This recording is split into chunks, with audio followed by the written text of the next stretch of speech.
memang udah disiapkan untuk urusan ini. Konsep yang dikembangkan adalah konsep homo homini lupus. Dalam promosi tidak akan pernah disampaikan.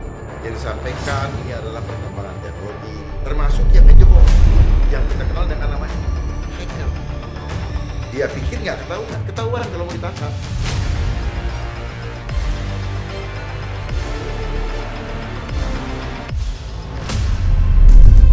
Selamat siang teman-teman semua.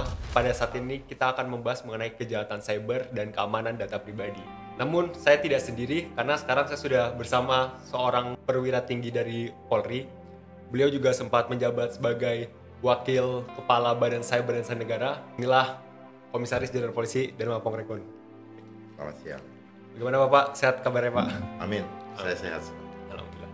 Jadi begini Pak, teknologi yang terus berkembang saat ini, selain memberi kita kemudahan dalam beraktivitas, ini juga mempengaruhi berkembangnya kejahatan Pak, seperti kejahatan cyber. Nah, mungkin Pak Jenderal bisa dijelaskan dulu bagaimana fenomena di balik semua ini gitu Pak.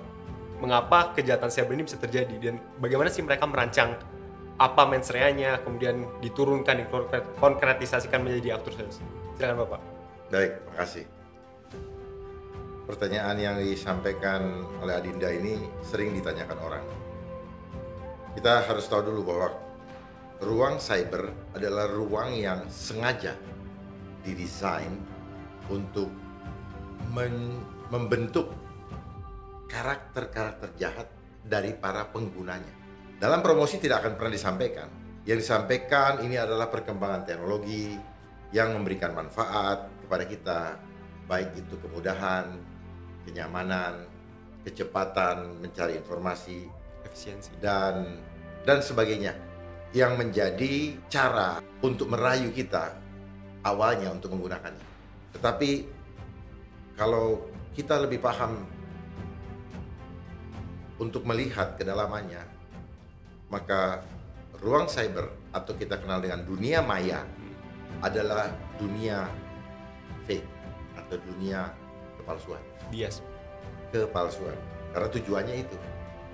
Jadi ini didesain untuk menguasai mindset, mengontrol seluruh kehidupan kita, mulai dari aktivitas kita, kemudian cara berpikir kita itu termanipulasi dengan adanya ruang cyber ini.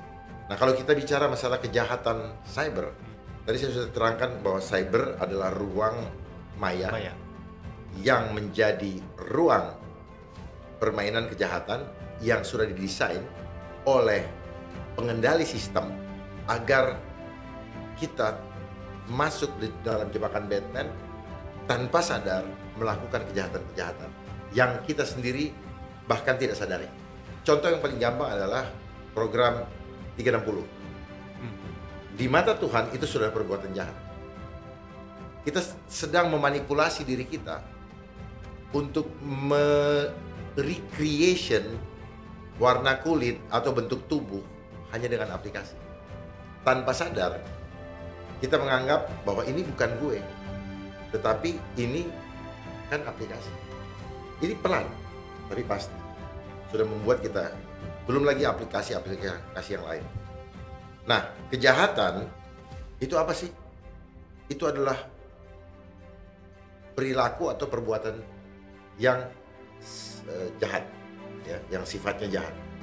Jadi perbuatan jahat atau yang disebut dengan actus reus itu adalah buah dari hasil sifat jahat yang ditanam, Yang dipelajari gitu. yang ditanamkan, ya, baik dipelajari atau melalui pemaparan secara proses psikologi atau proses alam bawah sadar yang dilakukan berulang-ulang oleh pembuat sistem yang berhati jahat.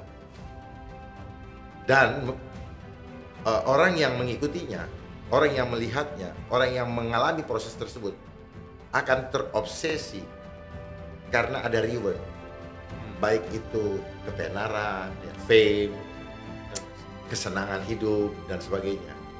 Ya, makanya muncullah istilah hedonis, hedone, ya, dari bahasa Yunani. Nah, itu ada maknanya adalah kesenangan hidup, hidup yang konsumtif, terlihat kaya dan sebagainya. Nah, itu. Nah, ini adalah sifat-sifat kehidupan materialistis. Nah, itu yang menggiring kita. Bagaimana orang bisa tergoda? Karena dikasih terus, dipaparkan terus gambar, ya, baik berupa gambar mati maupun gambar hidup seperti video dan sebagainya, berulang-ulang, sehingga timbul rasa ingin melakukan, yang dikenal dengan kata motif.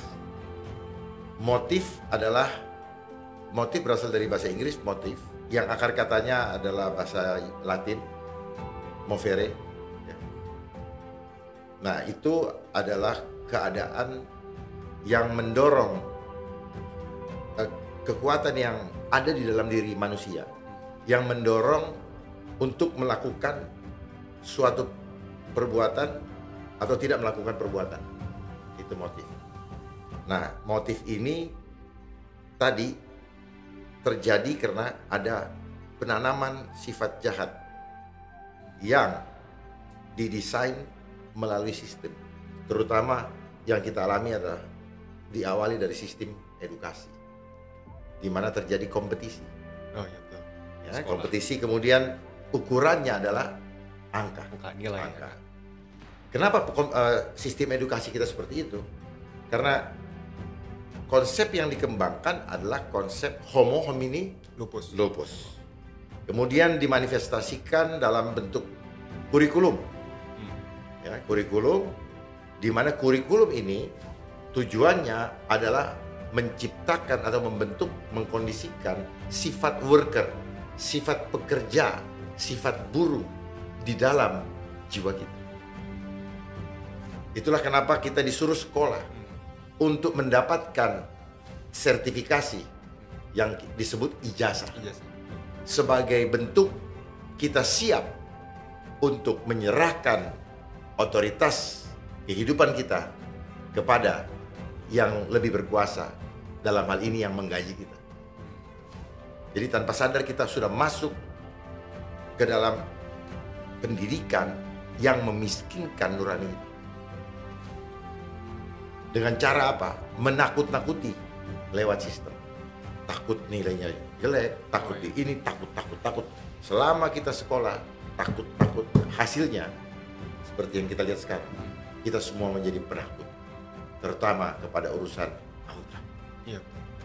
Karena ada kaitannya dengan kampung tengah, perut.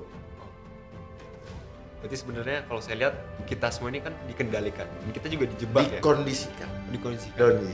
Supaya mudah dikendalikan. Oh, baik.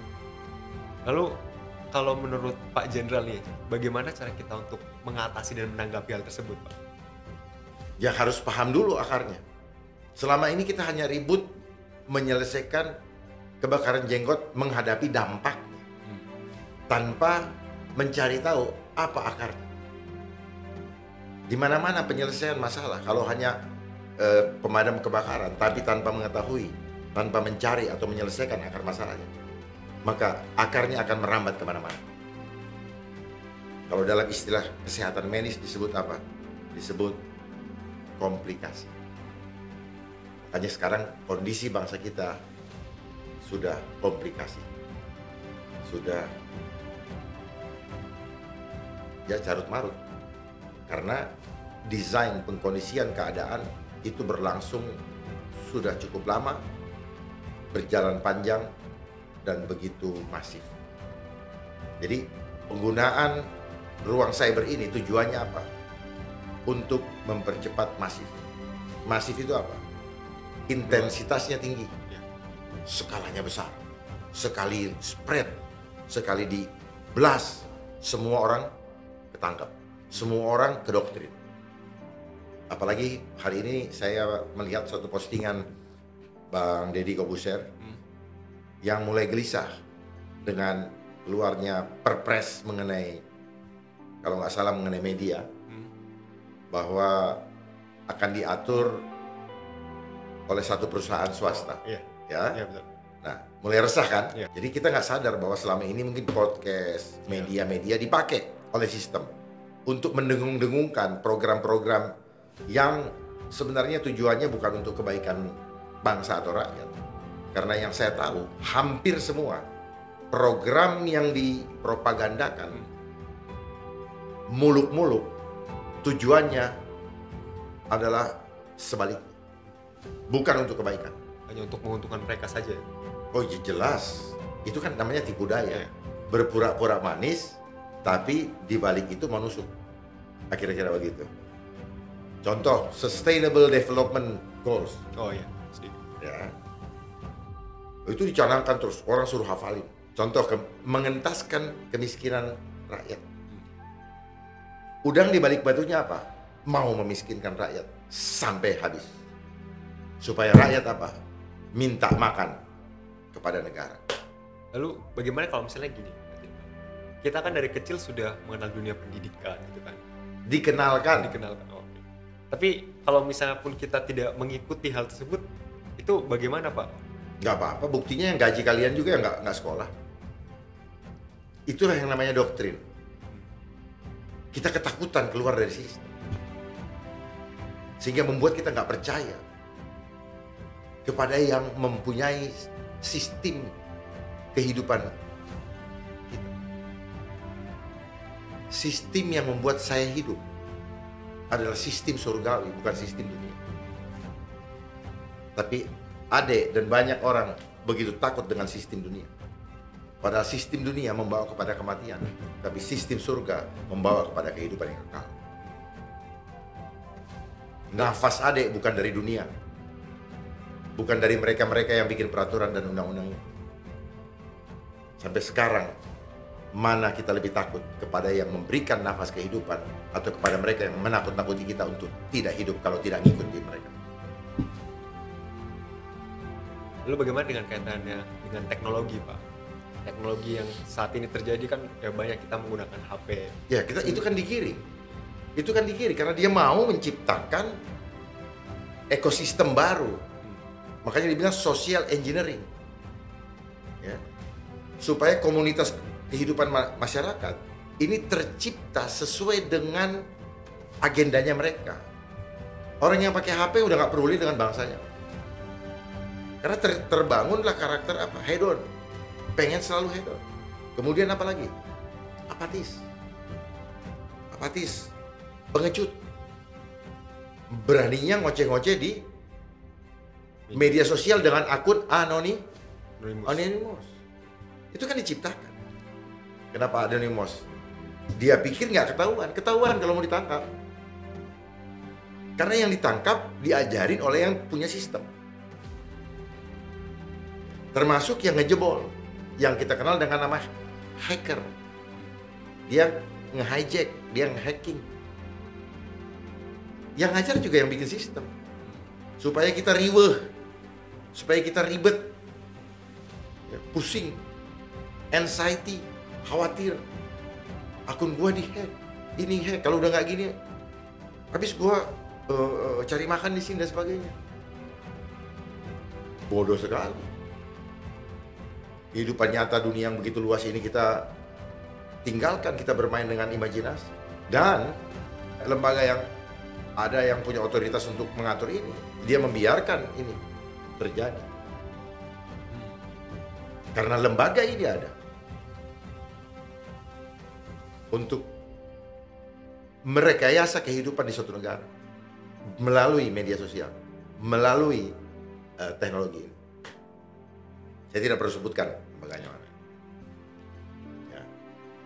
Makanya banyak situs porno, banyak situs judi online, banyak ini. Mereka tinggal kunci, boleh masuk, boleh enggak. Dan orang yang masuk di dunia cyber ini, cek berapa persentase yang berbicara tentang kebenaran dan batil. Banyakan mana? Bicara tentang kehancuran moral berapa banyak? Coba persentase. Jangan bilang ini. Oh, ini menguntungkan. Orang yang mengatakan menguntungkan itu orang yang egois. Dia tidak peduli dengan keturunannya, dia tidak peduli dengan kehancuran generasi berikutnya. termasuk sistem pendidikan yang sekarang ada, mewajibkan menggunakan teknologi ini. Iya. Tujuannya apa? Supaya mereka mencuri data kita. Tapi kan itu sudah tidak bisa dihindari. Bisa. Bagaimana Pak? Ya jangan diikutin, sama. Kalau dia yang ngikutin berarti boneka. Yang menciptakan sistem sampai di negara kita kan mereka boneka, karena mereka dapat duit. Gak ada tapi-tapi. Ya, mau bener nggak bangsa ini atau tidak? Jangan dipopulerkan itu bahasa suatu keniscayaan untuk tidak mengikuti. Itu bahasa mereka. Supaya kita tuh udah kayaknya nggak kekunci kita punya mindset. Seolah-olah tanpa mereka kita mati. Enggak. Kita hidup di rumah sendiri kok. Kenapa kita harus mengikuti revolusi industri 4.0? Emang kalau kita nggak ngikutin kenapa rupanya? Gampang-gampang aja bahasa mahasiswa. Mahasiswa harus lebih kritis daripada kita. Bangun, jangan jadi follower, jadi inventor. Tunjukkan kalau kita orang Indonesia setara dengan asing, bahkan kita lebih. Karena kita hidup di Nusantara yang punya falsafah Pancasila. Kita berketuhanan. Kita bukan orang yang tidak kenal Tuhan.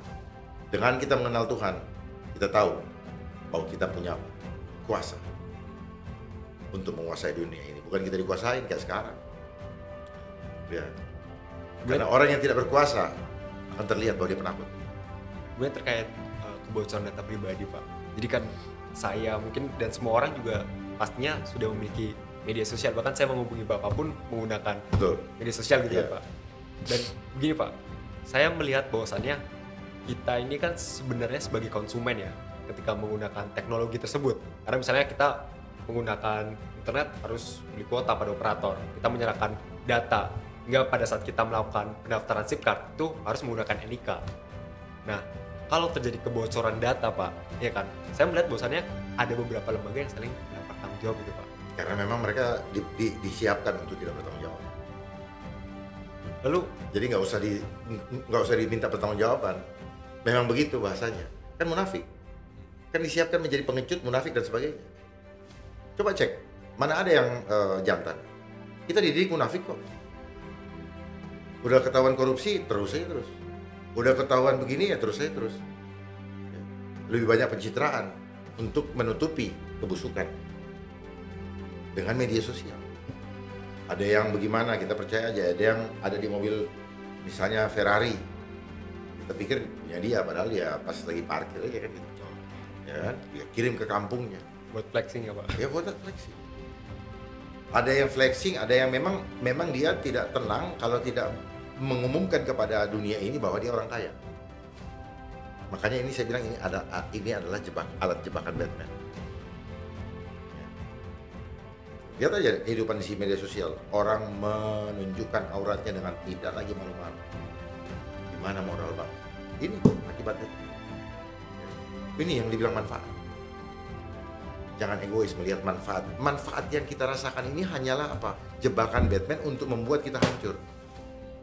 Kan easy, speed up, comfort, luxury. Cuman itu doang. Itu awalnya kok. Saya udah identifikasi semuanya. Sekarang udah terjebak. Banyak anak-anak kecil yang jadi rusak otaknya. Tidak bisa jalan. Bahkan terganggu kejiwaannya. Kenapa? Rusaknya 5 bagian otak. Ini alat saya nyatakan ini lebih berbahaya daripada narkoba yang didengung-dengungkan, yang ditangkap-tangkap sabu. Ini lebih berbahaya. Karena ini sekaligus merusak 5 bagian otak dan jiwa. Walaupun dia ada di kamar, bukan berarti dia jubahnya jiwa nggak rusak. Bicara teknologi, ini adalah suatu alat yang sebenarnya ini adalah manifestasi, ini adalah bentuk fisik dari hubungan manusia dengan Tuhan yang tanpa kabel dan tanpa hubungan fisik sama sekali. Mereka pintar, makanya ilmu kita di sekolah tidak diajarkan ini. Ya, ilmu yang tidak kelihatan tidak diajarkan, ilmu imaterial tidak diajarkan. Yang diajarkan di sekolah adalah ilmu material. Sehingga begitu, nah makanya dia bilang objektif karena ada material. Ya ini ilmu subjektif. Padahal ini ilmu yang lebih super. Kita ini kayak radio, mendengar suara dari stasiun radio tanpa kabel. Demikian pula kita mendengar suara Tuhan yang kita bisa rasakan di dalam hati kita tanpa kabel. Cuman kita nakal, suka pindah frekuensi, tuning. Makanya dulu ada bilang stay tune, jangan kemana-mana. Itu bukan cuman para penyiar aja yang stay tune. Sebenarnya Tuhan udah kasih ingat, stay tune. Lu hanya denger gue, tunduk sama saya. Kita dengar yang lain. Jadi bohong-bohongin, karena nggak ada yang tulus. Kalau tidak sungguh-sungguh takut sama Tuhan. Semuanya tuh, kata orang tuh tricky. Ya. Jadi kalau bicara masalah keamanan data, pribadi. Ya, keamanan data pribadi, saya nyatakan bahwa tidak ada yang aman. Namanya keamanan data pribadi. Semua karena tujuan alat ini juga adalah jebakan Batman tadi. Ya. Dia mau mengambil data pribadi kita tanpa ngomong dengan alat ini yang kita beli dengan uang kita melalui berbagai macam cara. Entah minta orang tua, entah kredit, potong gaji, dan sebagainya. Hanya untuk mendapatkan kesenangan awalnya. Awalnya kan senang. Setelah senang, terus masuklah ke dalam alam bawah sadar, tidak mau melepaskan. Akhirnya kita jadi ketergantungan yang disebut jadi edik. Apa bedanya narkoba? Kita jadi edik. Ya. Setelah edik menjadi kebutuhan. Setelah butuh, inilah perangkapnya. Nggak mau keluar lagi. Padahal ini digiring semua sama sistem. Ya. Apakah dia berdiri sendiri dengan sistem negara? Tidak. Ini satu sutradara. Sehingga ini. Tapi begitu rupa dia mainkan. Mulai dari kesenangan sampai pekerjaan, mulai bikin grup WhatsApp, ya. Dulu misalnya Facebook, grup WhatsApp, terus mulai perintah-perintah lewat WhatsApp dan sebagainya. Akhirnya jadilah. Pernah nggak dipikirkan ini ada perancangan? Jadi hidup ini seperti sinetron. Ada peranan protagonis, antagonis, dan trigonis. Lalu bagaimana kalau misalnya buat saya Pak Jenderal nih yang sudah terlanjur kan nih, sudah menggunakan teknologi, sudah masuk ke sistem pendidikan, kira-kira bagaimana solusinya Pak Jenderal? Siap-siap aja kecewa. Ya, jangan tanya ininya, karena memang ini dibuat untuk kita selalu khawatir, selalu cemas, selalu ketakutan, selalu sok-sokan, selalu sombong-sombongan, selalu narsis, selalu self-center. Yang penting gue. Iya, egois juga. Bukan egois, kan apatis itu kan egois. Gak mau tahu yang lain. Ya, ada orang jatuh, dia lagi main gitu sih main gitu. Gimana kalau ada musuh mau menghancurkan negara? Jadi menghancurkan negara cukup dengan alat ini. Ketika orang sudah bermain dengan dimainkan imajinasi. Ini kan imajinasi yang dimainkan. Ya. Akhirnya apa? Mudah sekali untuk diperdaya. Ya orang lagi kayak begini, musuh masuk atau maling masuk udah nggak lihat. Begitu juga dengan yang terjadi sekarang. Makanya dimasukin dulu alat ini, baru dia mainkan ada COVID. Lah lewat COVID itu dia spread semua berita-berita yang menakutkan. Supaya apa? Supaya orang percaya. Baru kita dimasukin ke rumah. Ini kan apa strategi. Kalau saya udah ngerti lah kayak gitu. Kira-kira apakah ada yang ingin disampaikan kalau misalnya Pak Jenderal untuk pemerintah atau lembaga-lembaga tersebut? Kira-kira ada? Percuma. Mereka sudah punya agenda sendiri kok. Mereka punya agenda karena anggaran yang dipakai oleh negara kita yang menjadi hutang negara itu digelontorkan oleh mereka dengan tujuan untuk kesuksesan agenda mereka. Sambil berjalan minum air. Iya, artinya boleh lu cawe-cawe asal gak ketahuan. Kalau ketahuan, gue jadiin perbuatan tercela. Makanya ada kan perbuatan tercela kan. Jadi orang yang sudah begitu sekarang dicela-cela orang. Ini semua jebakan Batman. Sistem membiarkan orang masuk dalam jebakan. Makanya orang yang banyak pakai ini ditangkap sama KPK kan pakai handphone ini. Tangkap aparat-aparat seperti itu. Ya. Selingkuh juga pakai itu. Ya kan? Bohongin orang juga itu. Sekarang banyak orang yang terjebak pinjol. Iya. Iya kan? Ya tololnya itu. Karena mereka tahu caranya apa? Bikin malu aja lewat situ. Udah. Awalnya kan kita sembunyi-sembunyi kan? Iya, betul. Berdua ini nggak ada yang tahu. Lama-lama begitu sebar, di situ ketakutan kita. Jadilah yang disebut ruang publik. Ada kaitannya dengan undang-undang ITE, jelas. Undang ITE memang udah disiapkan untuk urusan ini. Gitu. Jadi semua ini sudah dikondisikan. Bukan baru, sudah jauh-jauh hari. Bahkan yang baru-baru ini udah muncul Pak Jenderal, undang-undang perlindungan data pribadi kemarin tahun 2022 bisa. Saya protes itu karena dia punya server boleh ditaruh di luar negeri. Jadi undang-undang perlindungan data pribadi. Perlindungan dari siapa? Perlindungan dari orang lain ketika sudah ada di dalam tangan gue, dalam bentuk big data. Jangan lu harap aman dari gue. Ngerti nggak? Dari kamu saya protect. Tetapi di tangan gue nggak aman. Mau bilang aman gimana? Nggak akan aman. Kalau ada yang bilang aman, bohong. Bohong aja. Ini urusannya duit kok. Beli mahal-mahal. Nggak aman juga. Dia pakai buat nyolong data kita. Kita beli aja. Nggak taunya di situ ditaruh backdoor. Bodoh kali kita. Sekarang udah itu khawatir dan sebagainya. Ini kan diciptakan. Sebenarnya nggak perlu khawatir kalau kita nggak mau cari kesenangan yang tidak perlu. Dulu zaman saya nggak pakai ini ya tenang-tenang aja maka. Terus sekarang tergantung aja. Bukan cuma ketergantungan. Ada permainan psikologi di situ. Kita dipaksa orang. Dipaksa oleh sistem untuk semakin stres, semakin bingung, semakin gregetan, semakin istilahnya orang tuh ngutik-ngutik. Orang lagi tenang diginiin, misalnya kita lagi nggak mau buka gini somong kali nggak dijawab kan. Padahal kita lagi pengen santai dulu gitu loh. Tapi bukan satu orang, bisa 10, 15, 20 orang. Dan herannya saya perhatikan, bukan herannya ya, kalau orang nggak nyari, dia nyari. Maksudnya bagaimana tuh? Kemana aja dia ya? Kok dia nggak nyari gue? Cari. Kepo ya? Hah? Kepo. Bukan kepo aja. Ya sudah seperti itu. Kenapa? Otomatisasi di dalam dirinya itu dibuat begitu.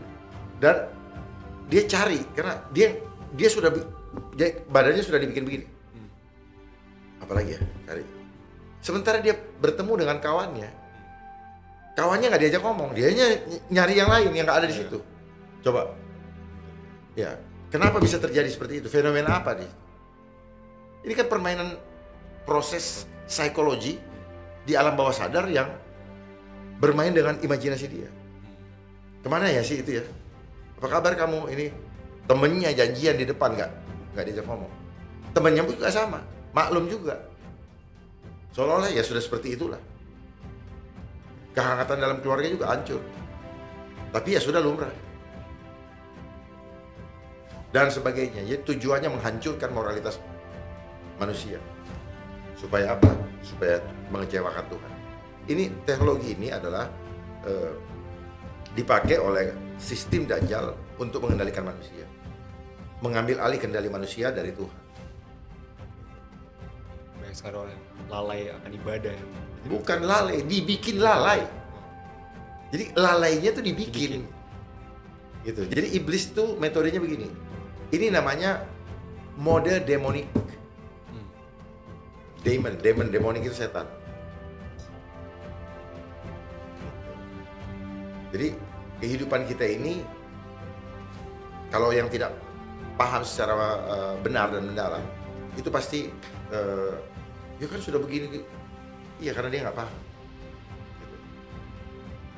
Jadi kalau ada yang mau berkomentar, ada yang apa, lebih baik diskusi langsung dengan saya, ya, supaya lebih paham dan terbuka.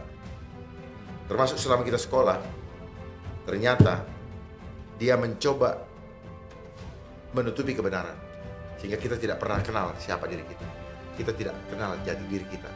Karena kalau kita kenal jati diri kita, maka ketergantungan kita kepada yang membuat kita hadir ke dunia ini. Selama ini kita tidak kenal. Ya, akhirnya apa? Larinya apa? Ya itu. Apa yang kelihatan aja. Kalau tidak lihat, nggak percaya, itulah imannya manusia dunia. Padahal Allah maunya apa? Walaupun kau tidak melihat saya, percayalah kalau aku yang menghidupkan kamu. Gitu. Semua ada terhubung ini. Tubuh kita ingin dikontrol sama teknologi digital. Ada hubungannya juga dengan sosial kredit kita. Ada hubungannya juga dengan rekening di bank. Ada hubungannya juga dengan KTP digital. Ada hubungannya dengan semua digitalisasi. Karena mereka sedang melakukan great riset menuju kepada one world government, one world currency, one world religion. Oh, kita ribut-ribut urusan agama, tiba-tiba sistem dunia mau mendiskrap menjadi one world religion. Ya, berarti selama ini mereka memainkan konsep divide et impera. Kita layak jadi dombanya, dan mereka gambarkan diri mereka sebagai serigala. Homo lupus ya, serigala berusaha layak. Ya mungkin itu saja yang Pak Jenderal yang dapat disampaikan. Baik. Terima kasih banyak Pak Jenderal. Sama-sama. Telah hadir ke sini gitu, memberikan banyak pencerahan kepada kami. Cukup sekian dan terima kasih. Salam progresif.